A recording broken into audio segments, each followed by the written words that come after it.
Guys आज हम बात करेंगे इंग्लिश के ऐसे वर्ड्स की जिनका साउंड सेम होता है लेकिन उनका मीनिंग अलग होता है। कुछ वर्ड्स तो ऐसे होते हैं जिनका साउंड भी सेम रहता है, स्पेलिंग भी सेम रहती है, लेकिन उनका जो मीनिंग है वो बिल्कुल ही डिफरेंट होता है।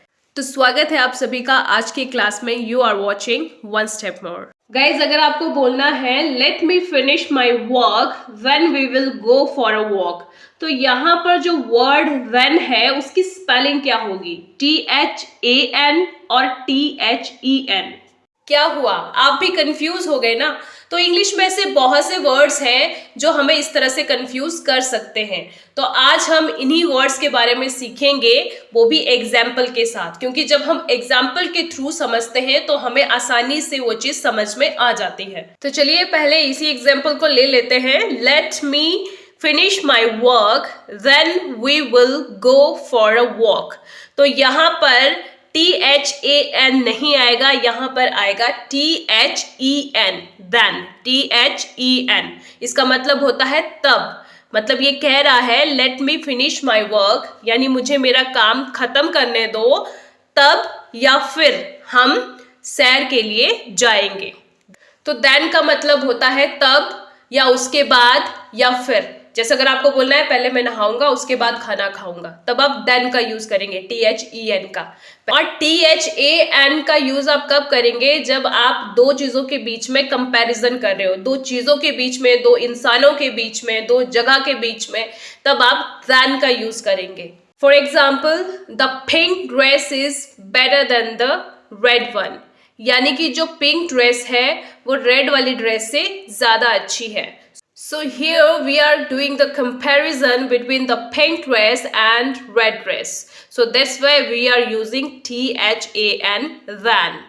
जब भी आपको कंपैरिजन करना हो, कंपैरिजन किसी भी चीज का हो सकता है, इमोशन का हो सकता है, चीजों का हो सकता है, एनिमल का हो सकता है, प्लेसेस का हो सकता है, ह्यूमन का हो सकता है, तब आप THAN का यूज करेंगे। ओके, एंड जब आपको एक काम के बाद आप दूसरा काम करना चाहते हैं तब आप जो है THEN का यूज करेंगे। क्लियर?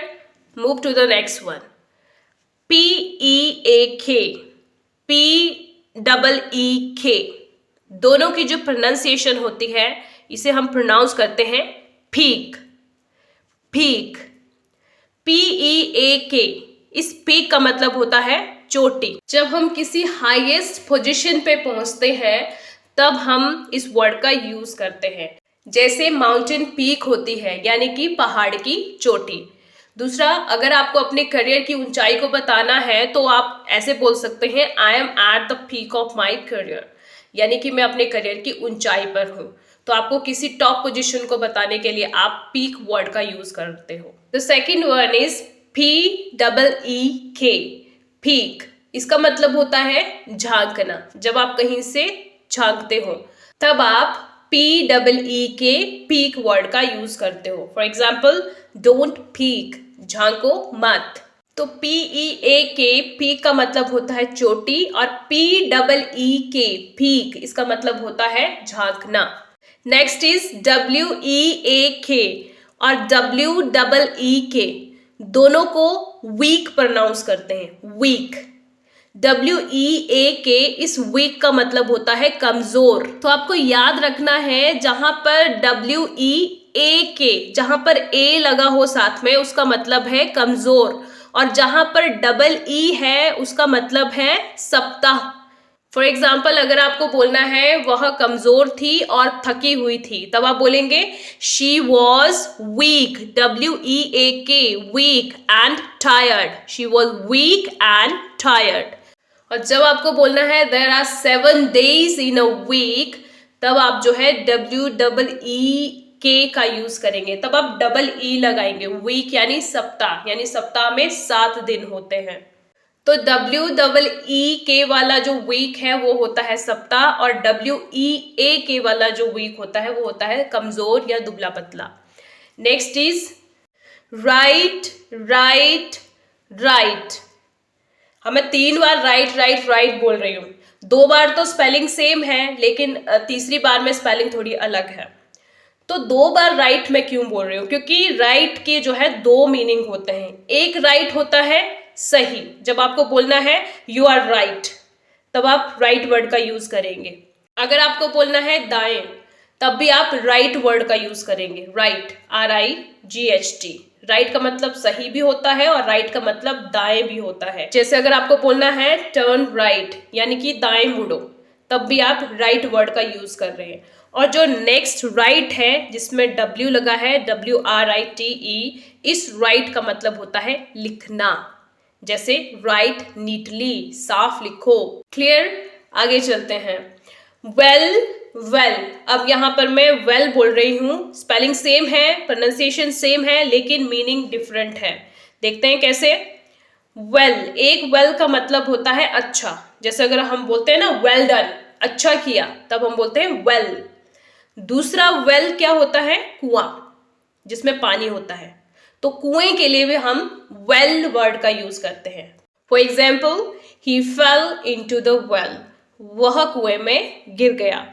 तो वेल के आपको दो मीनिंग याद रखने हैं। एक वेल का मतलब होता है अच्छा, और एक वेल का मतलब होता है कुआं, जिसमें पानी होता है।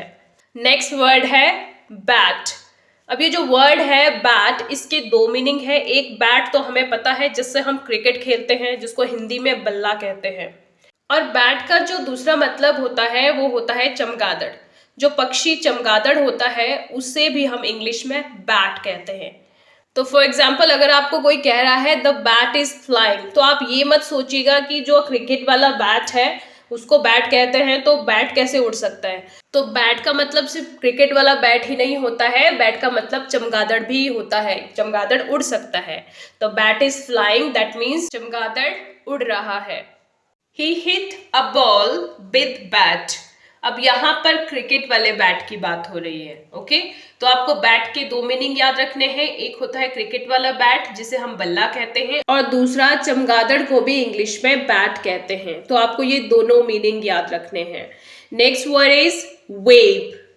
वेव के दो मीनिंग होते हैं। पहला होता है हाथ हिलाना। हाथ हिलाने को भी इंग्लिश में वेव कहते हैं। For example, she happily waved to her friend, मतलब कि उसने खुशी से अपने दोस्त की तरफ हाथ हिलाया। तो हाथ हिलाने को हम इंग्लिश में कहते हैं वेव। और जो दूसरा मीनिंग वेव का होता है वो होता है लहर। जो समुंदर में लहर होती है उसे भी हम वेव कहते हैं। For example, the waves were crashing against the rocks, यानी कि लहरें चट्टानों से टकरा रही थी। तो यहाँ पर हम कौन सी वेव की बात कर रहे हैं? जो सी वेव होती हैं, समुंदर की लहरें। तो वेव के दो मीनिंग होते हैं। एक वेव होता है हाथ हिलाना और दूसरा वेव होता है लहर। KNOT और NOT दोनों को हम नॉट प्रोनाउंस करते हैं, लेकिन दोनों के जो मीनिंग है वो बिल्कुल अलग है। बेशक प्रोनाउंसिएशन सेम है, लेकिन इसके जो मीनिंग है वो अलग है। NOT, नॉट का मतलब तो आपको पता ही होगा। नॉट का मतलब होता है नहीं। For example, I am not at home, मैं घर पर नहीं हूँ। I am not at home. KNOT, not का मतलब होता है गांठ बांधना। जब आप किसी चीज में गांठ बांधते हैं तब आप नॉट वर्ड का यूज करते हैं। For example, she Tide a not in her scarf, मतलब कि उसने अपने मफलर पर एक गांठ बांधी। तो यहाँ पर गांठ बांधने के लिए हमने KNOT, नॉट वर्ड का यूज किया। अगला वर्ड है DROP, ड्रॉप। ड्रॉप वर्ड के आपको दो मीनिंग याद रखने हैं। एक ड्रॉप का मतलब होता है गिराना। For example, she dropped a pencil, यानी कि उसने पेंसिल गिराई। She dropped a pencil. So गिराने के लिए यहाँ पर हम ड्रॉप वर्ड का यूज कर रहे हैं। दूसरा ड्रॉप का मतलब होता है बूंद, जैसे पानी की बूंद, ओस की बूंद।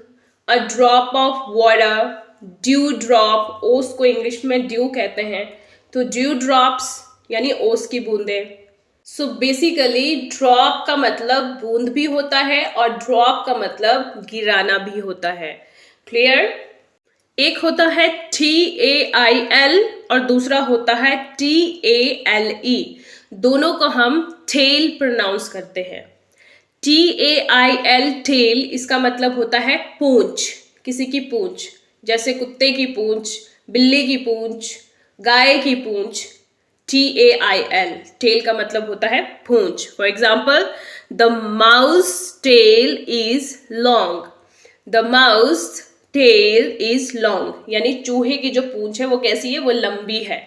दूसरा TALE, इसे भी हम टेल प्रोनाउंस करते हैं, लेकिन इसका जो मतलब होता है वो होता है कहानी। जो छोटी शॉर्ट स्टोरीज होती हैं उसे हम टेल कहते हैं। For example, I like reading fairy tales, यानी कि मुझे परियों की कहानी पढ़ना पसंद है। फेरी का मतलब होता है परी।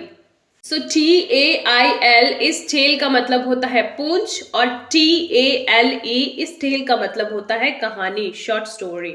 So that's all for today. I hope ये क्लास आपके लिए काफ़ी हेल्पफुल रहा हो, क्योंकि जब बात लिखने की आती है और हमारे पास दो सेम वर्ड दिए गए हों और थोड़ी सी उसमें स्पेलिंग डिफरेंट हो, अगर हमें अच्छे से उसका मीनिंग पता हो तो हम आसानी से उसकी स्पेलिंग सही कर सकते हैं। और अगर आप अपनी इंग्लिश को और इम्प्रूव करना चाहते हैं तो यहाँ पर आप जो वीडियो देख रहे हैं इनके लिंक मैं आपको डिस्क्रिप्शन में दे दूंगी। आप इन वीडियो को भी देख सकते हैं और अपनी इंग्लिश को इम्प्रूव कर सकते हैं। वीडियो अच्छा लगा हो तो वीडियो को लाइक और शेयर कर दीजिएगा और चैनल को सब्सक्राइब भी कर दीजिएगा, ताकि आपको मेरी हर एक वीडियो की नोटिफिकेशन सबसे पहले मिले। See you in the next video. Till then, keep learning, take care, and bye-bye.